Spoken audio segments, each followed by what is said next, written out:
Hau pasaleok, 2 egun baino ez dira geratzen Errege Kopako finala handirako. Eta izer ipatzetanen, Osasuna eta Real Madriden arteko partearen prebia egingo dugu. Bertatik eta bertarako.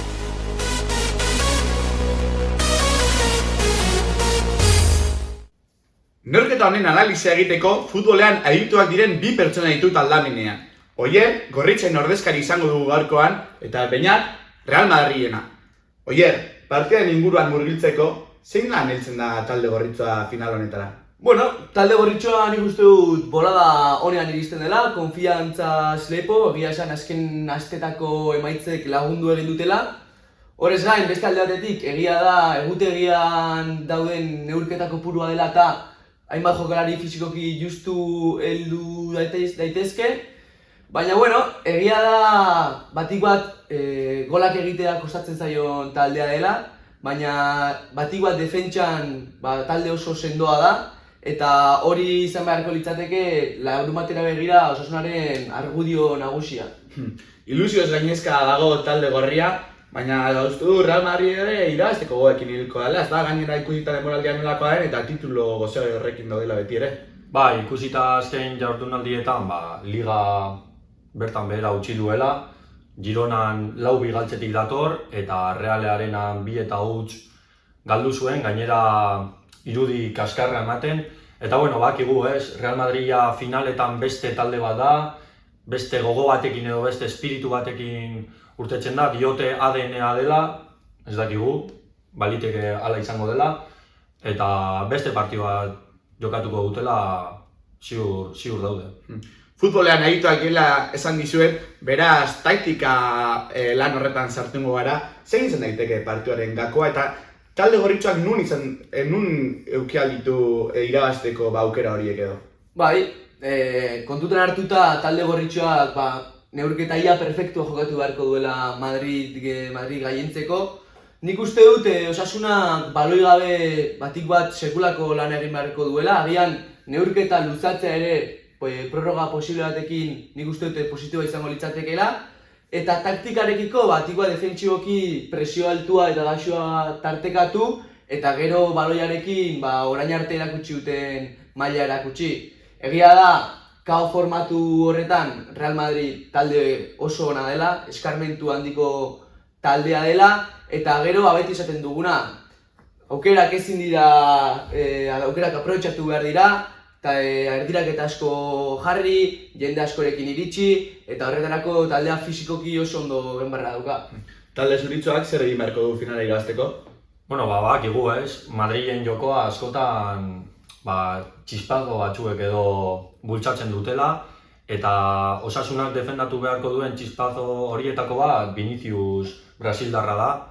Badakigu munduko jokalaririk onenetarikoa dela, gero zelaitik kanpo ere bere zeresana izaten du, baina nik uste dut Osasunak hori defendatu behar duela, ez? Madrilen jokoa azken bolada honetan esker regaletik dator, bera da protagonista handia, eta bueno, goian presionatzen badu Osasunak nik uste dut Madrilek arazoak izango dituela, gainera Madrid ez da oso ekipo ona goian presionatzen, beraz Osasunak ere baloia atzetik etarak beharko luke, nire ustez, eta beraien gabezia horiez onuraketara eta Vinicius brasildarra gelditzeko lan ona egiten badute, nik uste dut Osasunak batzuek pentsatzen dituenak, baino aukera gehiago izango dituela. Defentsiboki Madridak ligan bertan erakutsi du talde nahiko ahula dela, bere porteria hutsean ustea asko kostatzen zaiola,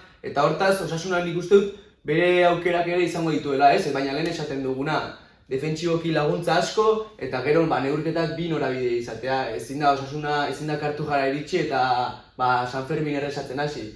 Argumentuak izan behar ditu, merituko partidua egin behar dauka, eta baloiarekin ere duen pertsonalitatea Kartujan ere erakutsi. Haena komentatu du lehen Beñatek, Real Madridek finaletan eskarmentu handia dauka, ia beti irabazi egiten du, nola egiten zaio aurre hori Oier?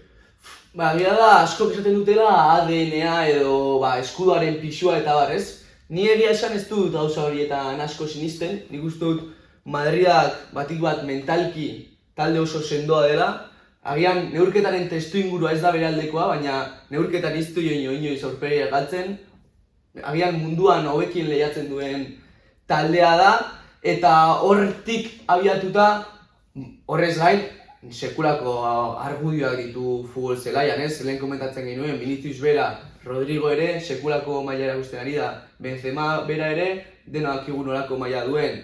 Eta horri gehitzen bazaio, Courtoisek atzean ematen dioten segurtasuna, talde Madrilda araitzea oso zaila egiten du.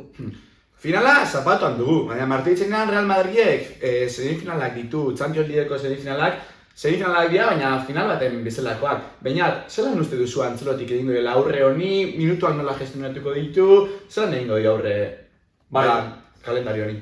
Bai, bueno, ikusi beharra dago azken jardunaldietan etara dituen hamaikakoak Antzelotik ez, jokalari garrantzitsu asko beraien deskantzua izan dute, Vinicius bera, txartel gorriarekin zegoelako, edo Kamavinga bera ere txartel gorriarekin, Benzemak ere deskantzua izan du.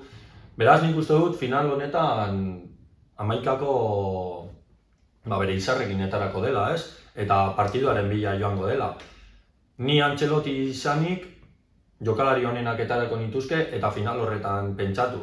Izan ere, Manchester City oso talde ona da, eta Manchester Cityren aurka galduko balu eta Osasunaren kontra ere galdu, nik uste dut Real Madrid bezalako entitate bat ezin litekeela denboraldi bat txapelketa edo sari gabe geratu. Dena da, nik uste dut Real Madrid bera 2014 urtetik kopa irabazi gabe dago. Nik uste dut Antzelotik aurten bai edo bai kopa irabazi beharra daukala tituloren bat aseguratzeko nolabait esan da. Eta nik uste dut Igarzaren hildotik noa, ez? Nik uste dut izarrak zeleratuko dituela. Iruñan izugarrizko ilusioa dago, ja pare bat aste finalean pentsatzen, beste egunean Realaren aurkako partidan ere, zaharren bizi izan zen giroa, ikaragarria izan zen. Oier, Sevilla gorriz piztuko da, zu bertan izango zara, nolako gira espero duzu? Baian izan ginen, ez?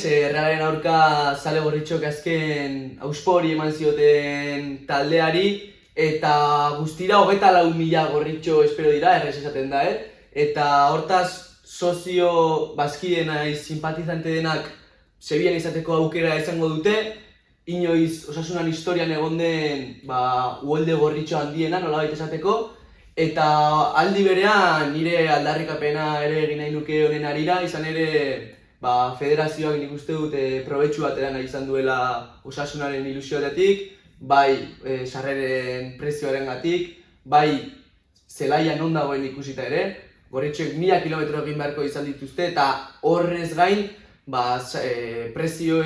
sarreren prezioa gehiagizkoa dela iruditzen zait, baina prezioak prezio eta kartuja tokia dela nahiz eta Sevillan izan, gorritxoek ez dute bertan izango dira eta festa irabazi edo galdu sekulako izango da. Izerri pas danen Osasunarekin goaz, Osasunaren garaipena espero dugu, baina galtzeko aukera ere badagoela, badakigu, eta zuek ere badakizue, oier. Zer gertatzen da Osasuna galtzen badu? Pozik izango zarete, badakigu final bat galtzean, beti izango duzula aukera, pena hori izango duzula titulua dirazteko aukera, baina balorazio orokorra hori izango da. Bai, denboraldia finala galdu dirazi 10ko denboraldia da. Azken finalean zaudenean ez, 80 minutu gero Europarako saria, beti oso gertu ikusten duzu titulo hori ez, eta areta gehiago kontutan hartuta, Osasunak oraindik ez duela titulorik, eta horrek ezin du Osasunaren denboraldia nola bat estali ez. Inork ez zuen espero Osasunako finalera iristea, eta Osasunak kopan izan duen ibilbidea ikusten baldin badugu, sekulako kopa egin du, Sevilla, Betis, Atleti bera kaleratzea lortu du, eta ligako erregulartasuna ere nik uste dut nabarmentzekoa dela. Pena bai, baina gorritxo guztiek argi daukagu bertan izatea opari badela, eta hortaz disfruta dezagun, merezi dugula eta. Berriz ere futbol terminoetan sartunda, lesioak zeresan handia eman dute aste honetan zehar batez ere, Real Madriden nahiko daude ikututa, ez dakigun nortzuk iritziko diren, nola dago pizka bat egoera baina? Bai, bueno, azken hilabetetan Ferland Mendy frantsesa ezkerre galean ezin izan da aritu, lesio bategatik, eta Kamavinga frantsesa erdilaria izan da bere postuan jarri du, eta, bueno, nahiko txukun aritu da, frantziarra. Ondoren, Valverde eta Modric hor zelai erdian duda dira, ez? Azken jardunaldiak ez dituzte jokatu. Ondoren, Benzema ere min hartu eta omen dabil, ez dakigu norarteko mina duen, bakigu Benzema modoko jokalari batek min hartuta ere oso ona dela eta jokatuko duela. Eta horrez gain, azken jardunaldietan ere ez da jokatzen aritu Alaba, ez? Londreseko partiduan min hartuta atera zen partidutik, eta zalantza da Austriarra ere, beraz ikusiko dugu. Denak ongi heltzen badira, Antzelotintzat hobeto eta ikusiko dugu zein den hamaikakoa.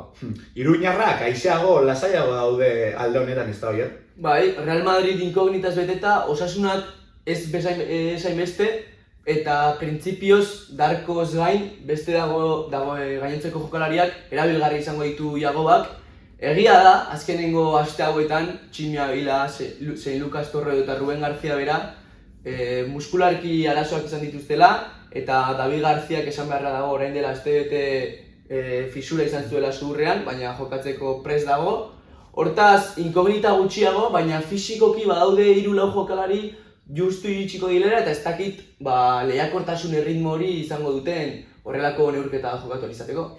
Lesio gutxi, bai, hamaikakoa egiteko orduan duda asko izango ditu Jagobak. Zein da zure apostua?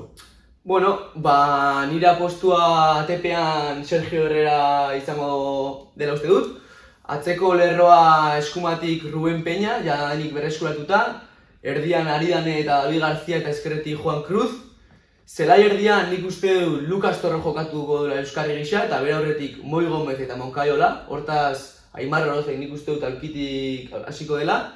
Ezkerre galean nire apostua Kike Barja da. Eskuina galean ez Abde, eta goian golerako Budimir. Hortaz, Tximi Abilak zein Ruben Garziak, horrea zalantza nagusia bai dira, aurkitik itxarango dutela uste dut. Baina, Antzelotiren papela lagako dizut, bota izu zure hamaikakoa. Bueno, ATP-an zalantzari gabe azken denboraldiko atezaini seguruenik onena, Kurtua. Eskuinetik defentsan Carvajal, ezkerretik zalantzak daude, Kamabingak jokatuko duen edo Alaba iritsiko den. Nik uste dut Alaba iristen bada Alaba jarriko duela, Kamabinga erdian jartzeko, eta defentsa lanetan Militao eta Rudiger. Esan beharra dago biak